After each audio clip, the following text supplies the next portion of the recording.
Hi friends, અમારી YouTube ચેનલમાં આપનું હાર્દિક સ્વાગત છે. આજે આપણે સ્ટાફ નર્સ વર્ગ 3ની ભરતી અંગેની જાહેરાત વિશે માહિતી મેળવવાના છીએ. આગળ જોઈએ તો સ્ટાફ નર્સમાં કુલ 1903 જગ્યાઓ ખાલી પડેલી છે.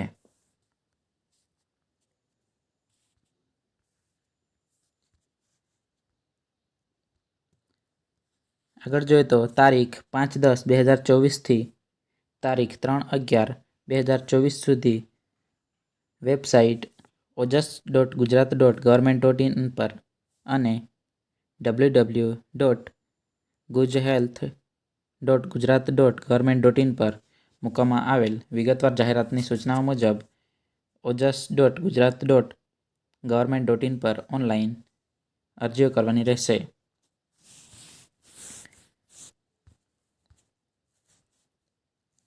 ભરવાપાત્ર સંદર્ભે અનામતની ટકાવારી મુજબ જાતિવાર ભરવા થતી જગ્યાઓ જોઈએ તો કુલ 1903 જગ્યાઓ છે, જેમાંથી અનુસૂચિત જાતિ એટલે કે SCની જગ્યાઓ 92 છે, STની 189 છે તથા SC/BCની 510 છે તથા EWSની 192 તથા PH એટલે કે દિવ્યાંગ જેમની 210 અને જનરલની 920 જગ્યાઓ છે. આગળ વાત કરીએ તો જો અરજીઓની ખોટી વિગતોને કારણે અરજી રદ થવા પાત્ર બને છે. ફક્ત ભારતના નાગરિકને અરજી કરી શકશે. પસંદગી પામનાર ઉમેદવારો પૈકી પરિણીત ઉમેદવારોના કિસ્સામાં સ્ત્રી અથવા પુરુષે કાયદાકીય માન્ય લગ્ન કરેલ હોવા જોઈએ તથા અનામત જગ્યાઓ ફક્ત મૂળ ગુજરાતના અનુસૂચિત જાતિ તથા SC/BC, અનુસૂચિત જનજાતિ તેમજ આર્થિક રીતે નબળા વર્ગના ઉમેદવારો માટે જ અનામત છે. મહિલાઓ માટેની જગ્યાઓ માટે 33% મુજબ અનામત છે, જેને જે તે કેટેગરી સામે સરભર કરાશે.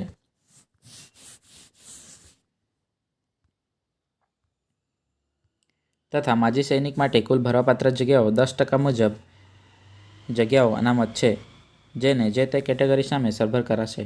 તથા દિવ્યાંગ ઉમેદવારો માટે 4% જગ્યાઓ અનામત છે. પગાર ધોરણની વાત કરીએ તો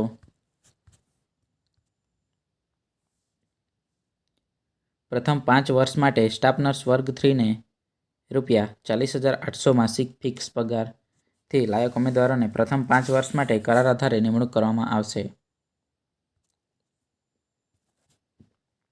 તે સિવાય અન્ય કોઈ ભથ્થા કે લાભો મળવાપાત્ર રહેશે નહીં. ત્યારબાદ 5 વર્ષની સેવાઓ પૂરી થયેથી તેમની સેવા નિમણૂક સત્તાધિકારીને સંતોષકારક જણાયે 7મા પગાર પંચ મુજબ પે મેટ્રિક્સ લેવલ 5 પગાર ધોરણ ₹29,200 થી ₹92,300 અથવા સરકારશ્રી દ્વારા નિયત કરવામાં આવતા જે તે પગાર ધોરણોમાં નિમણૂક મેળવવાની પાત્ર ઠરશે. આગળ જોઈએ તો શૈક્ષણિક લાયકાત.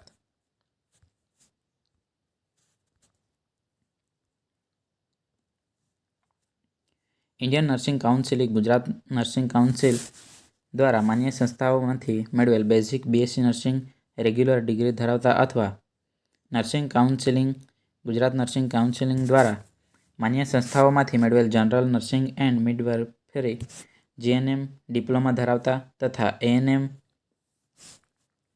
તથા ફિમેલ હેલ્થ વર્કર FSW જેઓ રાજ્ય સરકાર અથવા પંચાયત સેવામાં છેલ્લા 10 વર્ષથી નિયમિત નિમણૂકથી ફરજો બજાવતા હોય અને જાહેરાતમાં દર્શાવ્યા મુજબ BSc નર્સિંગ અથવા GNMની શૈક્ષણિક લાયકાત ધરાવતા હોય તેઓ પણ આ જગ્યાઓ માટે અરજી કરી શકે છે અને તેઓને સરકારશ્રીના પ્રવર્તમાન નિયમોનું વય મર્યાદામાં છૂટછાટ મળવાપાત્ર રહેશે, પરંતુ કોઈપણ સંજોગોમાં ઉંમર 45 કરતાં વધવી જોઈએ નહીં. જે તે કચેરીના વાંધા પ્રમાણપત્ર રજૂ કરવાના રહેશે. આગળ જોઈએ તો અરજી કરતી વખતે ગુજરાત નર્સિંગ કાઉન્સિલમાં રજિસ્ટર્ડ નર્સિંગ અને રજિસ્ટર્ડ મિડવાઇફનું કાયમી અને સમયાંતરે રિન્યુઅલ કરાવેલ રજિસ્ટ્રેશન હોવું ફરજિયાત છે. અરજી પત્રકમાં રજિસ્ટર તેમજ નર્સ સ્ટાફ રજિસ્ટર મિડવાઇફ અથવા સમકક્ષ લાયકાતને રજિસ્ટર નંબર અવશ્ય દર્શાવવાનો રહેશે. અન્ય કોઈપણ આધારો ગ્રાહ્ય રાખવામાં આવશે નહીં તથા ગુજરાતી, હિન્દી ભાષાનું પૂરતું જ્ઞાન ધરાવતા હોવા જોઈએ. આગળ જોઈએ તો કમ્પ્યુટર અંગેની જાણકારી પણ હોવી જોઈએ તથા ધોરણ 10 અને 12ની પરીક્ષામાં કમ્પ્યુટર વિષય સાથે પાસ કરેલ હોવા જોઈએ તથા અન્યથા નિમણૂક મેળવવાને પાત્ર ઠરશે નહીં. પરંતુ નિમણૂક મેળવતા પહેલા આ પ્રમાણપત્ર અચૂક રજૂ કરવાના રહેશે. વય મર્યાદાની વાત કરીએ તો અરજી કરવાની છેલ્લી તારીખ 3/11/2024 રોજ ઉમેદવારની વય 20 વર્ષથી ઓછી નહીં અને 40 વર્ષથી વધુ નહીં હોવી જોઈએ. તમામ અનામત ઉમેદવારોની ઉપલી વય મર્યાદા છૂટછાટ સાથે કોઈપણ સંજોગોમાં નિયત તારીખે 45 વર્ષથી વધવી જોઈએ નહીં.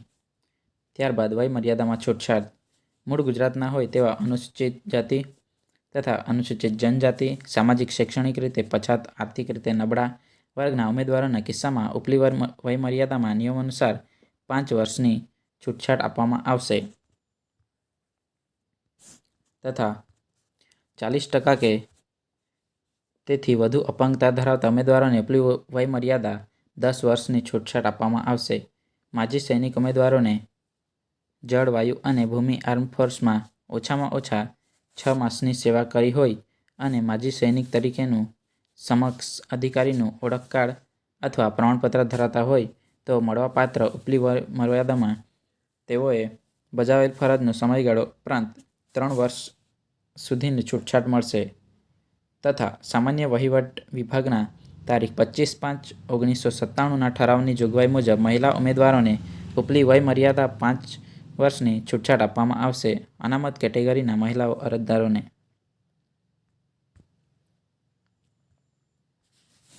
તથા આગળ જોઈએ તો અનામત તરીકે મળતી ઉપલી વય મર્યાદાની છૂટછાટ ઉપરાંત મહિલા તરીકે 5 વર્ષ છૂટછાટ આપવામાં આવશે.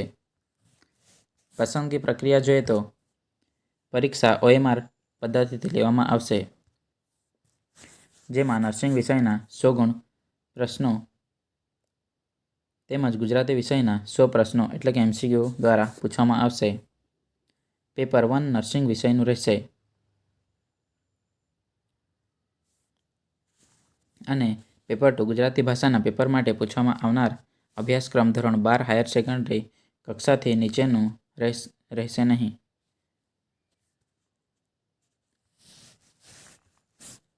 તથા જોઈએ તો દરેક ખોટા પ્રશ્નના જવાબ માટે 0.25 ગુણ બાદ કરવામાં આવશે. પરીક્ષા ફીની વાત કરીએ તો જનરલ કેટેગરી સિલેક્ટ કરનાર વ્યક્તિને અથવા ઉમેદવારોને અરજી fee ₹300, post fee charge online fee ભરવાના કિસ્સામાં ₹300 ચાર્જ ભરવાનો રહેશે તેમજ ઓનલાઈન પેમેન્ટ કરવા માટેના પણ વિકલ્પ ઉપલબ્ધ હોય ઓનલાઈન પેમેન્ટ પણ કરી શકશે. અનુસૂચિત જાતિ, અનુસૂચિત જનજાતિ, સામાજિક અને શૈક્ષણિક રીતે પછાત વર્ગ, આર્થિક રીતે નબળા વર્ગ, દિવ્યાંગ અને માજી સૈનિક ઉમેદવારો માટે સરકારશ્રીના પ્રવર્તમાન નિયમ અનુસાર ફી ચાર્જ ભરવાનું રહેશે નહીં. તથા આગળ જોઈએ તો ફી ભરવાની છેલ્લી તારીખ 4/11/2024ના પોસ્ટ ઓફિસના કામકાજ સમય સુધી રહેશે.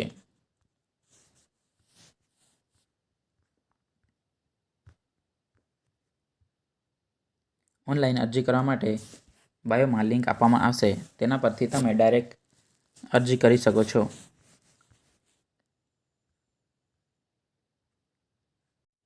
આવી જ નવી ભરતીની માહિતી મેળવવા માટે તથા જાણકારી મેળવવા માટે અમારી યુટ્યુબ ચેનલ સાથે જોડાયેલા રહો તથા ચેનલને સબસ્ક્રાઈબ કરો, લાઇક કરો અને શેર કરો. ધન્યવાદ.